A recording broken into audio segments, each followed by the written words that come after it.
અધિકતમ 150 દિવસની મર્યાદાને આધીન રહીને મંજૂર કરી શકાય. 300 ની 150, જો 300 હોય તો બરાબર. દાખલા તરીકે કોઈ 200 છે તો 100 મંજૂર કરી શકાય. 300 રજાની ગણતરી તો નાના વિભાગના 15-10ના ઠરાવથી 300 પ્રાપ્ત રજાનું રોકડમાં રૂપાંતર મળશે. હવે આ 15-10માં એક મોટી છૂટછાટ આપી. આપણી અલ્પપગારી રજાનું રૂપાંતર મળતું નહોતું પહેલાં. 15-10 તમારી પાસે પ્રાપ્ત રજા હોય તો રૂપાંતર મળે.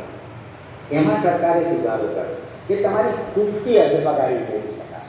એટલે 300 રજાનું રોકડ રૂપાંતર આપવાનું છે, પણ તમારી નિવૃત્તિ વખતે 200 જ પ્રાપ્ત રજા જમા છે, પણ 500 અલ્પપગારી પડી તો એમાંથી 100 લેવાશે. એટલે 300 કરવા માટે અને 100નો અડધો પગાર મળશે, કારણ કે અલ્પપગારી અહીં ઉદાહરણ લખ્યું છે કે 200 અલ્પપગારી રજા જમા છે અને 240 પ્રાપ્ત રજા છે અને 200 અલ્પપગારી રજા. તો પેલી 200 અલ્પપગારી છે એમાંથી 60 ઉમેરાશે.